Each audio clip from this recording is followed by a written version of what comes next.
Então, estava ali no aeroporto de boa, voltando de São Paulo para Belo Horizonte, coisa que eu faço toda semana, e resolvi fazer uma postagem pedindo para vocês que mandassem suas dúvidas, que eu ia tentar responder o máximo possível. Acho que vai ser tranquilo, né? Vamos lá, vamos dar uma olhada? 75 comentários. Vamos dar uma olhada neles, vamos ver o que a gente pode responder para esclarecer o máximo de dúvidas possíveis.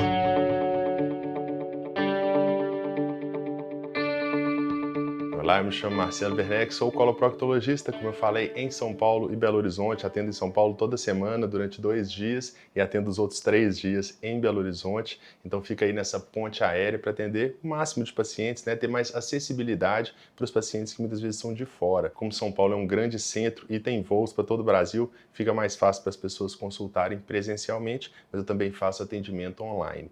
Então vamos dar uma olhada, né? Quais foram as perguntas que as pessoas fizeram para a gente tentar esclarecer o máximo possível. Vamos lá. O primeiro que só agradecer e dar parabéns pelos vídeos, por ajudar as pessoas. Obrigado, gente. O feedback de vocês é essencial para mim. Então a pergunta foi sobre cirurgia de hemorroida e plicoma. Gostaria de mais informações porque está preocupado. Gente, a cirurgia de hemorroida e a cirurgia de plicoma são cirurgias que a gente tira tecido da região do ânus. Então fica uma ferida naquela região ali e que vai precisar de cicatrizar. Existem outras opções também. Tem cirurgias, inclusive, que não têm cortes.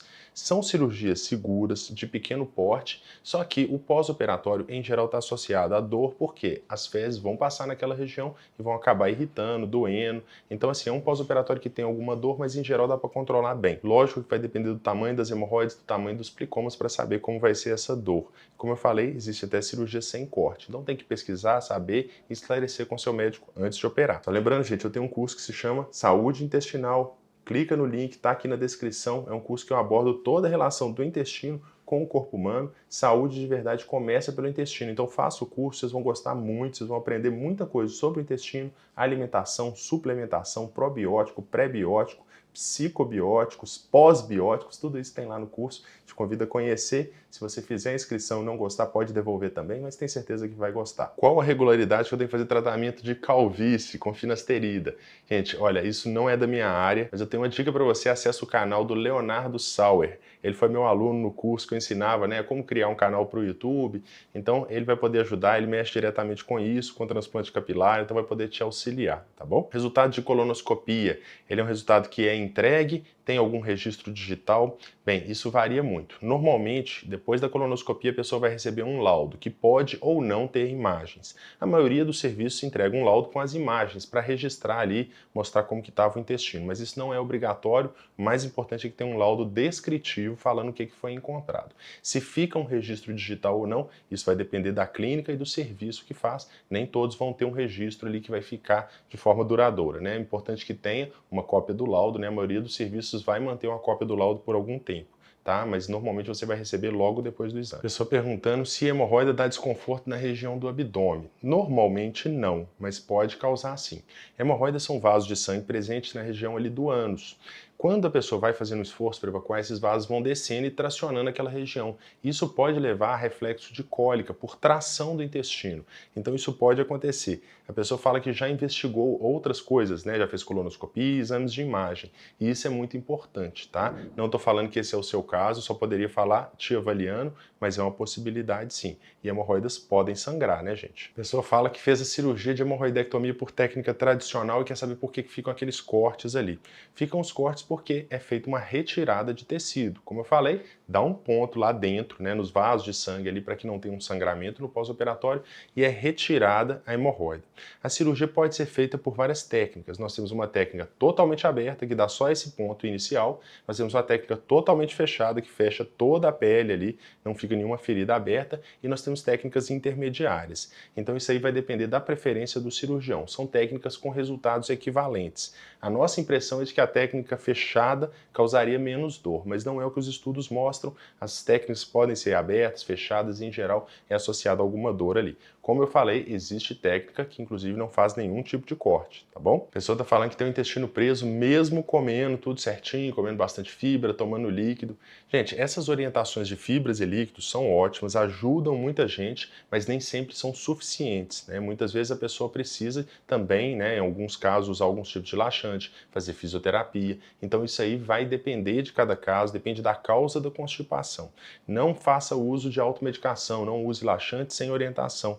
Esses laxantes podem parecer inofensivos, mas eles vão causando dependência no intestino. Depois não consegue tirar, tá bem? Então assim, evite essa automedicação, não tome laxante sem uma orientação médica. E falou que tem algumas bolinhas na região do ânus. Pode ser que sejam hemorroides, não tenho como dizer, mas é uma coisa que poderia acontecer pelo esforço da evacuação mais endurecida, né, mais ressecada. Pessoa falando que o irmão tem fístula e que deu calprotectina fecal aumentada. A calprotectina fecal, gente, mostra inflamação no intestino e pode ser um sinal de doença inflamatória intestinal. Nesse caso, estou usando a mesalazina, já caiu o valor e quer saber se poderia operar.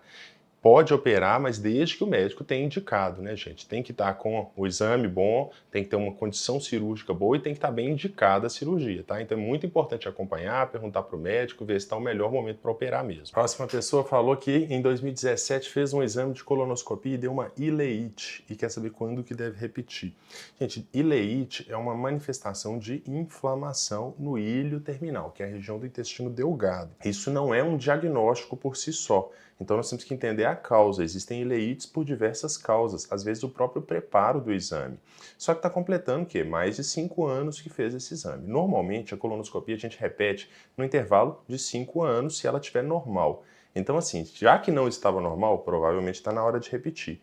Então tem que entrar em contato, né, ver aí qual que é o lugar que tem um preço mais acessível ou realmente esperar pelo SUS. Mas leva o exame num médico, né, que seja pelo SUS para ter uma orientação de quando que deve repetir. Próximo falou que vai fazer uma cirurgia de reconstrução intestinal, ou seja, usa uma ileostomia ou colostomia e também vai ser feita a correção de uma hérnia e está preocupada. Normalmente é possível a gente fazer as duas coisas numa mesma cirurgia.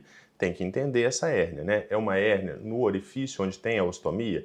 É uma hérnia em outra incisão? Então isso tudo vai ser importante para definir se pode ser feito tudo num tempo só e qual o porte dessa cirurgia. Porte, gente, se a cirurgia é grande, é pequena, é média, né? Cada cirurgia que a gente vai acrescentando vai aumentando esse porte e aumenta o trauma para o organismo, né? Mudando a recuperação. Então a gente tem que pesar tudo isso aí. Dependendo da cirurgia, se for uma hérnia em outro lugar com colocação de tela, talvez seja melhor fazer em 2 tempos, né? Fecha a ostomia e depois faz a hérnia, ou vice-versa, para resolver os 2 problemas. Porque a tela tem que ser estéril. A tela, quando ela tem uma contaminação, ela gera uma infecção ali que muitas vezes não responde a antibiótico. A gente precisa operar e tirar a tela. Então talvez seja melhor fazer em 2 tempos, dependendo da situação. A pergunta agora é sobre a retirada de plicoma com laser. Se é uma cirurgia eficaz, se dói muito, quando que pode retornar à academia, esse tipo de coisa. Retorno à academia depende de cada caso, depende da recuperação, então tem que esperar a liberação do seu médico. Em geral, a cirurgia com laser tem uma recuperação mais tranquila porque agride menos os tecidos, incha menos, então a recuperação em geral dói menos, o resultado estético fica muito bom. Agora tem que ser feito por um profissional experiente, tem que fazer os cuidados ali de pós-operatório para inchar o mínimo possível, porque o inchaço pode levar à formação de novos plicomas. A pessoa está falando que fez ligadura elástica para tratamento de hemorroidas e que tem uma fissura anal. Então são 2 coisas diferentes, tá, gente? Fissura anal e hemorroidas são diferentes, o tratamento não é o mesmo. Ligadura elástica não trata fissura. Então se a pessoa tem fissura, tratou a hemorroida, ainda tem que tratar essa fissura. Tem fissuras, inclusive, que precisam de tratamento cirúrgico. Então a gente tem que avaliar cada caso para ver qual que é a melhor opção de tratamento. Tá bom? Inclusive, após uma ligadura elástica, o lugar que fica ali a ferida da ligadura pode vir a formar uma fissura. Eu já vi isso acontecer. Não é o esperado. Na grande maioria das vezes, a ligadura elástica corre muito bem, cicatriza muito bem, com pouca dor, mas é um desconforto mesmo, tá bom? A pessoa está perguntando aqui sobre exame de ressonância, se precisa de sedação, se não precisa, se um exame de trânsito intestinal substituiria. Olha, gente, a gente tem que estudar o intestino delgado no caso de algumas doenças inflamatórias intestinais. Então a gente tem um estudo que se chama enterorressonância e tem a enterotomografia. São 2 exames que vão estudar o intestino delgado. Fora isso, existe a enterografia, que é um exame por radiografia, por raio-x. Ele é menos preciso. Então, o melhor seria a gente fazer um desses outros 2, enterorressonância ou enterotomografia, para estudar o intestino delgado. Trânsito intestinal não substitui esse exame. Com relação à necessidade de sedação, tem gente que tem muita claustrofobia. Então, quando entra no aparelho de ressonância, pode às vezes entrar em pânico, né? Então vai prejudicar o exame. É um exame que pode ser feito com sedação, mas nem todo centro faz com sedação. Então tem que ver aí se precisa e se o lugar faz, tá? Para programar. Em geral, a tomografia, né, a enterotomografia é um exame mais rápido e o aparelho é mais fino, então não dá tanto essa sensação de claustrofobia. Então talvez seja melhor trocar o exame se precisar de sedação e não tiver quem faça. Só lembrando, gente, o curso Saúde Intestinal, clica no link aqui abaixo para vocês conhecerem, eu sei que vocês vão gostar. Depois de fazer a prática do fisting, é bom fazer musculação, forçar aquela musculatura ali do períneo, a musculatura da pelve. Gente, o fisting é uma prática perigosa, porque a introdução da mão no ânus vai dilatar demais a musculatura, dilata demais o esfíncter, podendo causar lesões. Então isso é muito perigoso. É claro, se a pessoa já fez, né, ou vai fazer, né, não tem como a gente falar para a pessoa não fazer, não é recomendável. Mas se a pessoa já fez, faz ou vai fazer, sim, é adequado que faça um fortalecimento daquelas musculaturas. Se a musculatura estiver lesada, fortalecer pode não ser suficiente. Imagine que o músculo está cortado, está rasgado ali em algum lugar, esgarçado. Fortalecer talvez não seja suficiente, mas é uma prática adequada para quem faz isso, porque tem que fazer o máximo possível para preservar e não vir a ter depois um problema de incontinência, por exemplo. Próxima pergunta foi, aqui na minha cidade não tem coloproctologista, como que eu faço para consultar com você? Gente, olha, eu atendo, como eu falei, em São Paulo, em Belo Horizonte e online. Então, online, em todos os vídeos, na descrição tem o telefone de contato, vou colocar aqui na tela para vocês também, mas todo vídeo tem, tá bom? A pessoa tinha prolapso, né, talvez um prolapso de reto e está usando colostomia. Fez a reversão da ileostomia e agora quer saber se tem risco de prolapso novamente. Até tem. Existe a recidiva de prolapso, uma vez que a pessoa opera, pode vir a ter de novo. Por exemplo, se foi colocado uma tela ou se foi retirado aquele segmento do intestino, pode ser que venha sair com o esforço, pode sair um outro segmento, aquela região que fixou ali, ela pode perder a fixação. As cirurgias feitas por via abdominal têm uma chance muito menor de recidiva, mas poder acontecer pode. As cirurgias feitas por via perineal, lá por baixo, pelo ânus, elas têm um risco maior, especialmente nos idosos, né, porque já tem uma fragilidade dos tecidos. Então pode acontecer. E pode acontecer também o prolapso interno, que é chamado de intussuscepção. Isso pode acontecer quando o intestino entra dentro dele mesmo, lá dentro do abdômen, dentro da pelve. Isso pode acontecer sim. Tá? Mas uma vez feita a reversão, a princípio o problema está resolvido, né? E aí é só acompanhar. Próxima pergunta é sobre hemorroidas e atividade física. Existe alguma relação? Olha, gente, pelos estudos, a princípio não. Atividade física não vai causar hemorroidas. Só que a pessoa que tem hemorroida ou já tem uma tendência a ter hemorroida, com a prática da atividade física, pode vir a causar irritação, o esforço, aquela região ali pode descer um pouco mais, pode causar trombose hemorroidária. Tudo isso pode levar a uma exacerbação dos sintomas. Nesse caso, se a pessoa faz atividade física e piora o sintoma das hemorroidas, aí nesse caso o ideal é tratar a hemorroida. É uma coisa que vocês já devem ter ouvido eu falando aqui, né, gente? Se o problema da hemorroida é o exercício, não tem que parar o exercício, tem que tratar a hemorroida.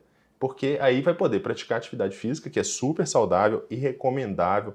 Até, ó, vou falar para vocês, recomendação da OMS é a prática de exercício físico para adultos de 150 minutos de atividade física aeróbica moderada.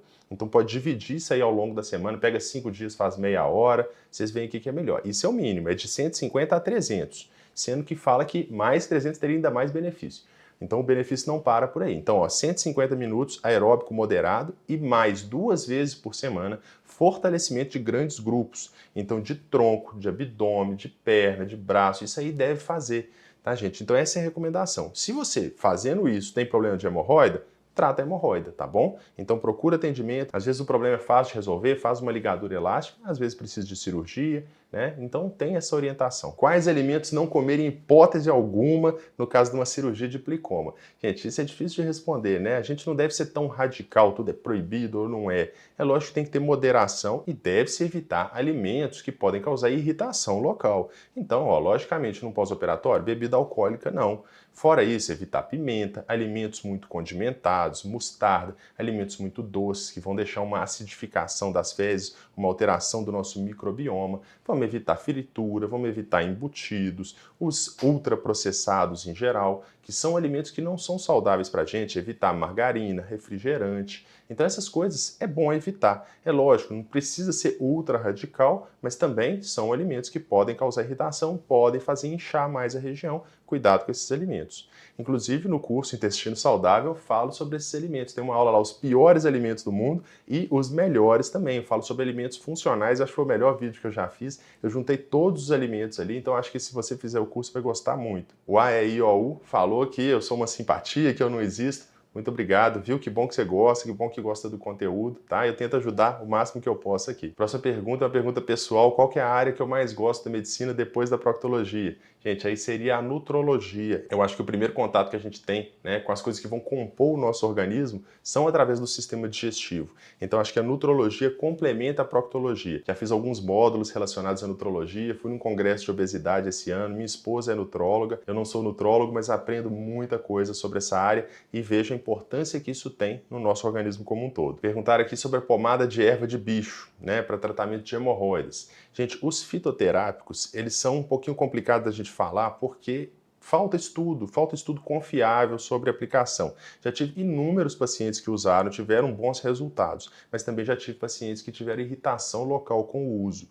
Então, gente, não pensa assim, uma pomada é boa sempre, é boa para tudo. A gente tem que ver de acordo com aquele caso. Então, se você usou e causou queimação na região, ardência, irritação, não continue usando não, essa pomada não é para você. Talvez você tenha uma irritação local, uma sensibilidade. Então, muito cuidado com as recomendações de outras pessoas. Tem gente que fala assim, eu fiz tal coisa e foi maravilhoso, resolveu o problema, minha hemorroida sumiu. E tem outra pessoa que usa a mesma coisa, numa mesma situação e não resolve até pior. Então, muito cuidado com isso, tá? Gente, o curso Saúde Intestinal, como eu falei, o link está aqui abaixo. Faça a inscrição lá que vocês vão gostar. Pronto, a cirurgia está atrasada, vamos continuar com as perguntas. Então a pergunta foi o seguinte, tem uma fissura anal, toda vez que sangra, a pessoa está sentindo que a circunferência do ânus está diminuindo. Isso pode estar acontecendo de verdade? Pode sim. Por quê? Fissura anal vai gerando mais fibrose. Cada vez que aquele lugar machuca um pouquinho, começa a cicatrizar e vai retraindo. Nosso organismo, uma ferida mais ou menos de 10 centímetros, quando ela termina de cicatrizar totalmente, ela vai ter 7,5 centímetros. Por quê? Durante a cicatrização tem a migração de algumas células e a última fase dessa cicatrização é uma contração dessas células, que se chamam miofibroblastos. Então toda cicatriz tem algum grau de retração. Então cada vez que está machucando ali, está retraindo, mais podemos levar um quadro que se chama de estenose anal. A estenose anal o que é? É o ânus ficar estreito demais para a passagem das fezes. Aí toda vez que passa, dá fissura. Então vai ter uma fissura de repetição que causa muita dor. Aí nesse caso, o tratamento é a gente tirar a fissura, mas não só isso, levar uma pele nova ali, normalmente fazendo um retalho para aumentar a circunferência do ânus. A pessoa falou que tem doença de Crohn e quer saber se pode ter retocolite ulcerativa também. Olha, existem alguns quadros que a pessoa vai ficar com o diagnóstico de uma doença inflamatória indeterminada, mas em geral a gente vai diagnosticar entre uma ou outra, porque são quadros diferentes. Então, a partir do momento que ela começa a se manifestar de uma forma típica de uma ou outra doença, a gente vai firmar o diagnóstico.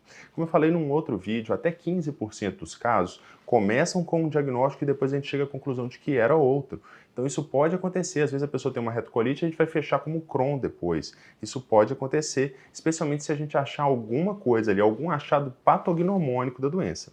Patognomônico é aquele achado típico da doença. Você achou aquilo ali, você fala que é. Então essas doenças até tem, mas muitas vezes a gente não acha. Como eu já falei também em outro vídeo, a biópsia muitas vezes não ajuda muito. O diagnóstico dessas doenças é igual um quebra-cabeça. Vai colocando uma pecinha aqui, pecinha ali, até a gente fechar o diagnóstico. A pessoa falou que a irmã vai operar de hérnia e quer saber quando que ela vai poder ajudar a mãe que está acamada. Gente, olha, depois de uma cirurgia de hérnia é muito importante esperar uma cicatrização adequada. Antes, a recomendação era de pelo menos 3 meses sem fazer um esforço mais intenso. Hoje em dia isso tem diminuído, mas é muito importante seguir as orientações do médico. Por quê? O que pode acontecer? Imagina que põe uma tela, dá ponto ali.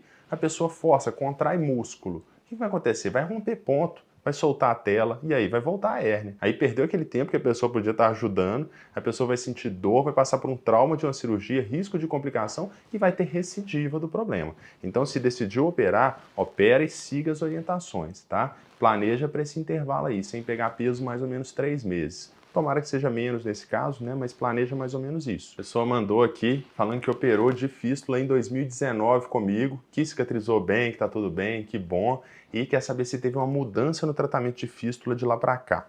Olha, o tratamento de fístula, as opções que a gente tem hoje são semelhantes às opções que a gente tinha em 2019. Só que o que mudou foi a acessibilidade a essas técnicas. Então, hoje em dia, a gente tem acesso a técnicas menos invasivas, entre elas a cirurgia por vídeo, chamada de VAAFT, que a gente vê dentro da fístula, cauteriza aquilo ali. Eu já fazia nessa época, né, mas hoje em dia faço muito mais, faço praticamente toda semana. Além disso, nós temos acesso à técnica de fibra, né, laser de fibra, que a gente vai cauterizando ela por dentro com um laser bem fininho e que já vai fechando a fístula, aumentando a chance de cicatrizar. E não só isso, né, gente, tendo um pós-operatório em geral mais tranquilo. Só que isso não é para qualquer caso, a gente tem que ver qual caso é melhor para cada tipo de técnica. Então, fístulas mais calibrosas, mais complexas, o vídeo seria uma opção muito boa. Além disso, fístulas finas, fístulas curtas, às vezes até longas, a gente pode usar o laser. Agora, aquelas fístulas que são muito superficiais, o tratamento mudou pouco, porque a cicatrização com a simples abertura da fístula ainda é muito boa e, em geral, vai ser a primeira opção que a gente vai fazer. Tá? Exceto em casos que a gente não pode, assim, absolutamente de forma alguma, cortar nada de músculo porque já tem uma função no limite ou tem uma doença inflamatória, aí a gente pode não fazer essas técnicas. Mas num paciente rígido, que corta ali muito pouquinho do esfíncter interno, a princípio não tem problema, não tem muita discussão na literatura sobre isso. Sobre esses problemas da região do ânus, tem vídeo também lá no curso Saúde Intestinal, tá, gente? O link tá aqui abaixo. Uma pergunta aqui sobre refluxo, problemas de vesícula, aí foge um pouquinho da minha especialidade, tá bom, gente? Eu sou coloproctologista, trato das doenças do intestino, tá bem? Olha, gente, essa pergunta aqui é muito interessante, né? Falando sobre o assunto de fístula, a pessoa falou que fez uma cirurgia e que foi cortado um pouco de musculatura e ficou com algum grau de incontinência para gases e para fezes líquidas. Então, gente, é muito importante. Olha, eu sou super cuidadoso com essa parte de músculo, né? Tento cortar sempre o mínimo possível. Se tem dúvida, eu já opto por uma outra técnica, mas isso é muito subjetivo, né? A quantidade de músculo que é cortada. E mesmo fazendo tudo certo, possibilidade de incontinência existe pela literatura. Então, mesmo que a gente corte muito pouquinho, pode vir a ter uma complicação e vir a ter incontinência, tá? Então, o fato de ter algum grau de incontinência não significa erro médico. Isso é uma coisa esperada que pode acontecer, mas isso é de longe a exceção, tá? Não é a regra. Eu vejo muitas pessoas preocupadas com isso. O que é importante? Estudar bem o caso, escolher um cirurgião experiente que trate desse problema para fazer a melhor técnica para cada caso. E, gente, olha, pegar a opinião do médico não mata ninguém, porque tem gente que não vai nem no médico, com medo de sair de lá amarrado para operar. Não é assim, gente.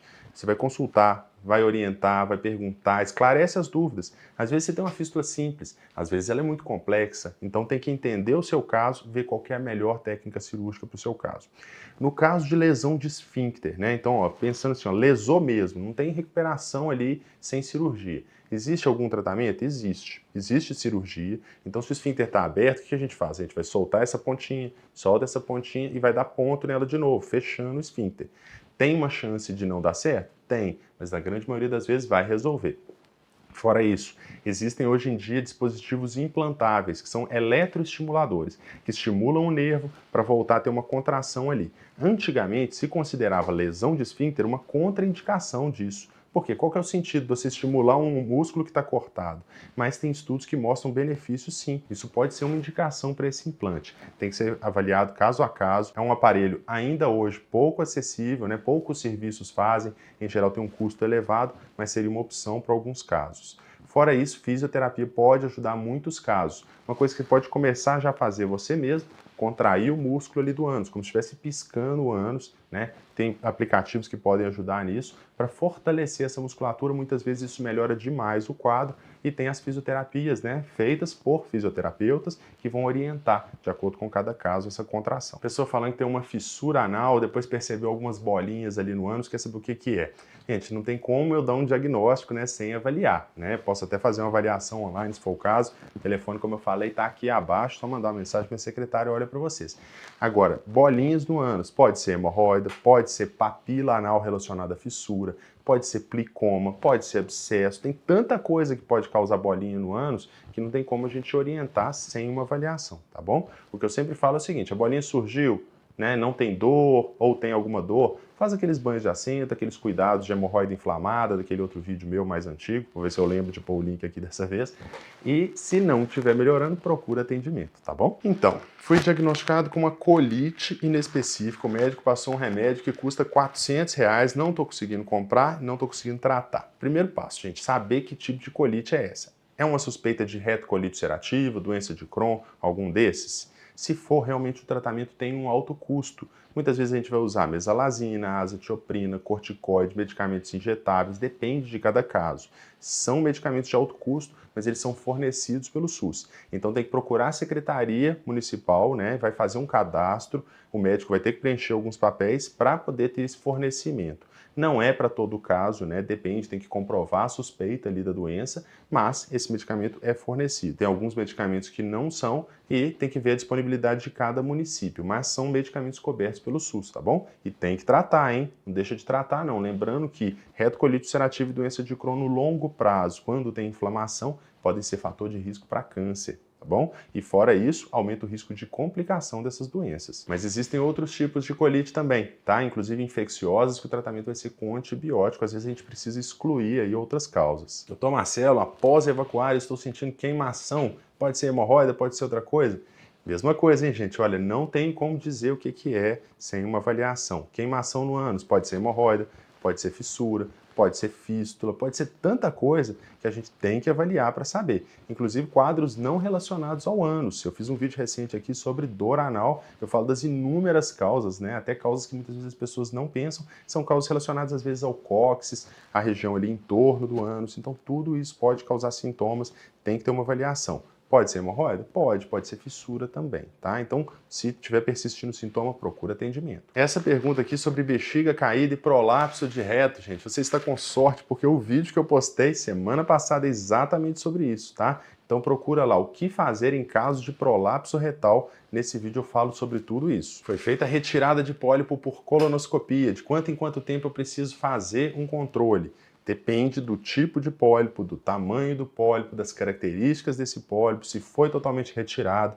Mas aqui fala que tinha possibilidade até de ser por cirurgia. Se está um pólipo grande o suficiente para se pensar em cirurgia, em geral, em menos de um ano a gente já vai fazer uma nova colonoscopia, para ver se o pólipo não voltou, se a região ali ficou resolvida, se não teve sangramento, como ficou a cicatrização, tudo isso a gente precisa ver, tá? Então pólipos grandes, em geral, menos de um ano a gente faz. Depois de feita essa colonoscopia de controle, não tem mais nada, só a cicatriz ali local, aí pode fazer com um intervalo maior, normalmente aí vai ser entre 3 e 5 anos, mas depende do tipo de pólipo, como que ficou ali, se não tinham outros pólipos também. Lembrando que esse assunto de pólipos e câncer também tem no curso Intestino Saudável, link na descrição. A pessoa tem uma ileostomia e falou que persiste tendo reto lá na pelve, se esse reto vai ser utilizado no fechamento da ileostomia.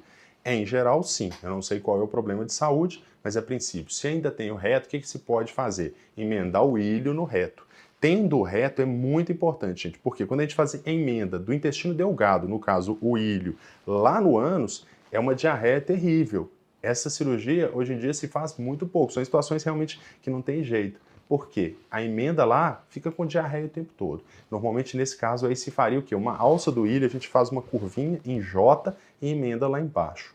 No caso de ter o reto, já é possível fazer essa emenda primária. Pega o ilho, aquela boquinha, emenda na boquinha do reto que tem lá embaixo para voltar a funcionar, tá? Em geral vai ser isso que vai ser feito. Minha diverticulite vai e volta, quanto tempo demora a cirurgia?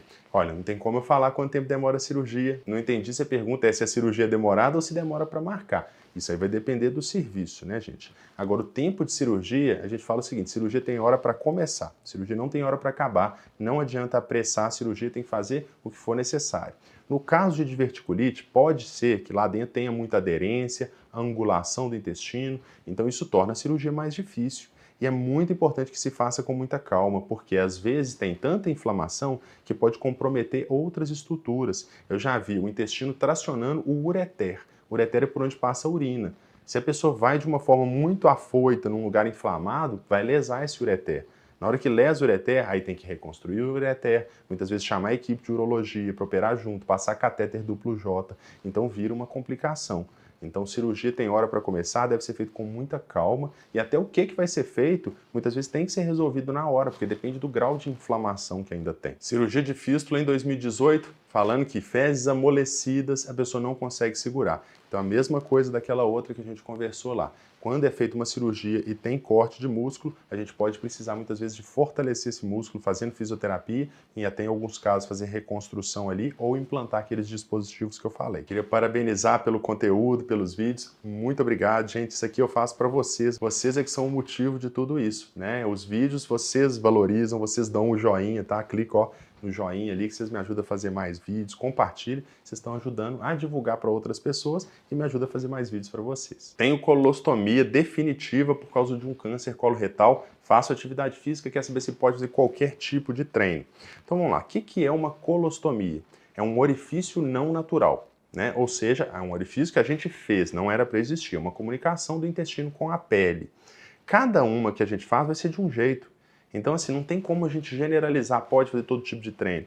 Eu não sei se a pessoa tem uma hérnia, se tem um prolapso da ostomia, tudo isso vai influenciar o tipo de ostomia, se é colostomia, ileostomia, tudo isso influencia. Eu fiz um vídeo aqui na época das Olimpíadas, né, tinha uma jogadora de handball, né, que tinha uma ileostomia, né, compartilhava nas redes sociais, né, atleta com estoma. Você vê que ela faz atividade física de fortalecimento. É claro que vai ter algum tipo de limitação, né, tem que ter um cuidado especial ali com a bolsa para não ter vazamento, mas a princípio pode fazer atividade, mas tem que ser visto caso a caso. Tem pacientes que têm estômago e que têm muitas limitações. Gente, o curso Saúde Intestinal, eu já falei, né? Aborda a relação do intestino com todo o corpo. É muito importante isso, vocês vão aprender muita coisa se fizerem. O link está aqui abaixo na descrição do vídeo. Devemos tirar o chocolate e o refrigerante da nossa vida permanentemente? Gente, refrigerante eu acho que sim. Chocolate depende, né? Depende do tipo de chocolate, da produção, se ele tem gordura trans. Quanto mais cacau ele tem, melhor. Quanto menos açúcar, melhor. Tá? Então, assim, a princípio não precisa tirar totalmente. Eu não sou a favor de radicalismo.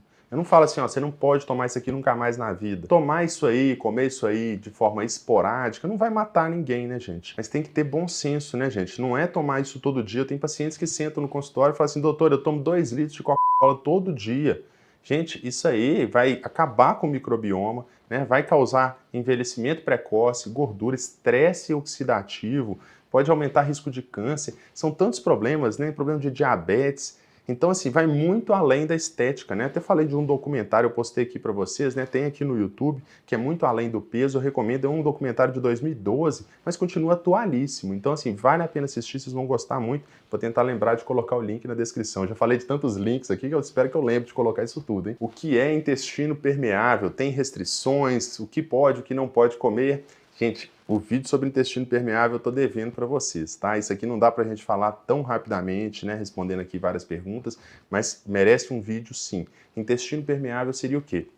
Alguns componentes, alimentação ruim, como eu falei, o refrigerante, mas aqueles outros também que eu falei lá de pós-operatório, vão levar a um afastamento das células ali, uma região chamada de tight junctions. Seriam as junções apertadas, né, que são as junções entre as células. Elas vão ficando afastadas, permitindo a passagem de algumas substâncias para a corrente sanguínea. Então ela vai ter um contato direto do nosso intestino com a corrente sanguínea, podendo causar problemas em outras regiões, por exemplo, no fígado, no sistema nervoso, no coração. Então, o intestino permeável é um quadro que vale a pena a gente falar mais sobre ele e vai ter restrições sim. Até para a gente melhorar disso aí, nós vamos ter que ter algumas restrições, comer melhor, fazer atividade física, dormir bem, controlar estresse, tudo isso vai influenciar. Vamos do celular agora para o computador para continuar as perguntas aqui. Vou fazer uma colonoscopia amanhã e está querendo saber o que comer, qual que é a alimentação ideal. Gente, a alimentação ideal é aquela que eles te passam antes de fazer o preparo, tá? Siga aquelas orientações, porque senão vai ter que fazer 2 vezes, né? Tem que comer alimentos que não vão produzir resíduo na véspera. Porque você não vai tomando o preparo e produzindo mais fezes ali, aí não vai dar para ver nada, vai ter que fazer 2 vezes o exame. Então siga essas orientações, tá bom? Então se diarreia, e vamos falar também da constipação, pode causar estreitamento no ânus após uma cirurgia de hemorroida. Gente, isso é sim um fator de risco, né? Porque se ficar machucando aquela região, gera mais fibrose, maior risco de estreitamento.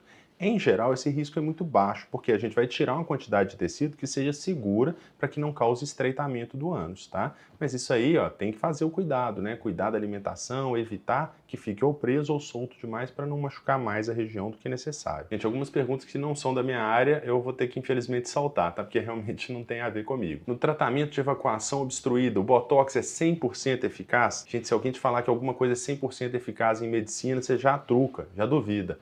Tá? Porque, olha, 100% nada é, né? É claro, tem alguns tratamentos que vão ter resultado muito bom, mas organismos biológicos são variáveis, a resposta é variável. Fora isso, evacuação obstruída, a gente vai usar Botox em situações muito específicas, tá? A gente tem que ver a causa, o que está causando a evacuação obstruída, se é uma contração paradoxal, se é uma falha de relaxamento do músculo do ânus, se é uma hipertonia anal, tudo isso vai influenciar qual que é o melhor tratamento. O Botox, ele é muito eficaz em bloquear a musculatura, mas 100% eficaz, duvide, hein? Tá falando aqui, ó, que não consegue evacuar, nem fazer enema em casa, né? E tá com uma fissura anal após um parto. Gente, fissura anal dói demais. Fissura rasga ali, dói, irrita o músculo, trava o músculo, então fica difícil de evacuar. Fissura realmente causa muito sofrimento. Então, o que tem que fazer? Tem que avaliar, tem que saber o que é, se é uma fissura mesmo e qual que é o melhor tratamento. Aí, nesse caso, até o Botox pode ser usado para relaxar aquela musculatura em casos selecionados. Tem casos que podem precisar de fisioterapia, de laxantes, igual você falou do enema, de supositório e até a cirurgia. Então, tem que ver, quem sabe seu caso não é cirúrgico para resolver e acabar com esse sofrimento. Chuca pode causar algum dano à flora intestinal? Olha, gente, primeiro, depende do que está sendo usado, né? Normalmente a pessoa vai usar água. A chance disso causar um distúrbio da flora é muito pequena. Poder, até pode, dependendo da procedência da água, da flora original dessa pessoa. Qualquer intervenção no intestino pode vir a causar uma desbiose, mas esse risco é muito baixo desde que faça com cuidado. Então, primeira coisa, usar uma água filtrada, né, gente? A água que vem direto, né, do fornecimento de água, ou até outros tipos de água que não são tratadas, gente, a gente tem que tomar um cuidado extra, né? Se a gente não bebe essa água, introduzir no intestino não é adequado, tá bom? Fora isso, o ideal é que fosse uma água morna, evite a água fria demais, porque o intestino ele tem aquela temperatura do nosso corpo, de 36 graus e meio até 37,7, dependendo do horário. Então, injetar uma água gelada ali pode ser agressivo para o intestino, causando não só desbiose, mas também irritação e produção de muco. Hemorroidas externas demoram a voltar? Gente, olha, isso aqui dá muita confusão. A gente está falando então de trombose hemorroidária, que é um quadro agudo que vai reduzindo até sumir. Hemorroida externa que a pessoa tem no dia a dia, ela não vai sumir, ela vai permanecer ali. E depois que tem uma crise de hemorroida, uma trombose hemorroidária, o inchaço que foi causado ali pode, mesmo depois de regredir, permanecer alguma coisa ali no local. Tem hemorroidas, posso comer aqueles temperos tipo sazon e outros? Melhor evitar, não só pela hemorroida, mas esses temperos prontos, gente, melhor evitar. Tempero bom é aquele tempero que você mesmo faz, tá? Eu sei que às vezes dá trabalho, mas pega lá, ó, moe um alho, põe um pouquinho de sal ali, vai fazendo um tempero que seja natural, gostoso, né? Vai temperar muito bem. Evite esses temperos prontos. Não tem nada contra o sazon em específico, nem sei a composição exata, mas esses temperos prontos, em geral, o melhor seria evitar. Fiz preparo de colonoscopia, tomei o manitol e vomitei logo após porque tomou água. Eu não deveria tomar água? Na verdade, deve sim, deve se hidratar bastante. Quando se está fazendo aquele preparo para colonoscopia, é muito comum a desidratação, então ingira bastante água, tá? Se você não viu o vídeo que eu falei sobre o preparo de colonoscopia, eu fiz esse exame recentemente, falei lá e ainda mostrei, né? Eu peguei, ó, tem que tomar 2 desse copo aqui de 700 ml depois de tomar o laxante. Então você toma e depois vai tomando. Um copo ali a cada 10 minutos tem que descer. Se vomitar, aí tem que tomar um remédio para vômito, né? Porque senão perde o preparo. Por que o intestino não funciona mesmo comendo tudo certo? Gente, porque tem quadros que não são só a alimentação o problema, né? Muitas vezes né? A maior parte das pessoas está comendo muito mal. Então melhorando a dieta já melhora o intestino. Mas para algumas pessoas, mesmo fazendo tudo certo, que azar, né? A pessoa faz tudo certo e o intestino ainda não funciona. Tem gente que tem essa tendência, muitas vezes até familiar, a ter constipação intestinal. Então, mesmo comendo tudo certo, não resolve o problema de constipação. Com esses casos, a gente tem que investigar um pouco mais, às vezes fazer um tempo de trânsito colônico, fazer uma manometria no retal, defeco-ressonância. São exames para a gente estudar a evacuação e funcionamento intestinal para ver o que pode ser feito para melhorar. Em alguns casos, a gente pode precisar usar laxantes a longo prazo, mas tem que ser laxantes com orientação médica, laxantes que não vão viciar o intestino. Gostaria muito de uma consulta com o senhor, mora em São Paulo. Que bom, eu atendo em São Paulo.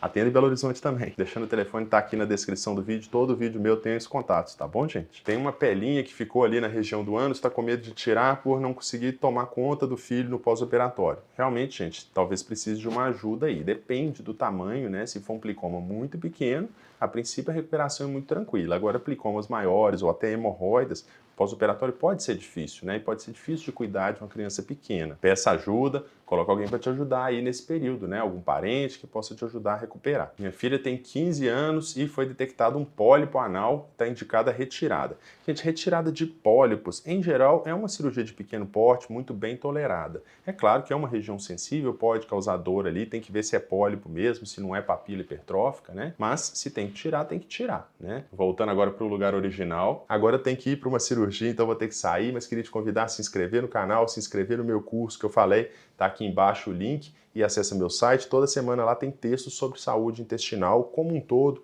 para melhorar a sua qualidade de vida e também temas específicos. E fora isso, acessa lá meu Instagram, que está crescendo graças à participação de vocês. Batemos aí a marca de 30 mil pessoas participando ali, valorizando a saúde intestinal, que como eu falei, a saúde geral começa pelo intestino, é ali que a gente tem que focar inicialmente e abordar de forma global o nosso organismo, porque nada funciona separado. Um grande abraço e até a próxima.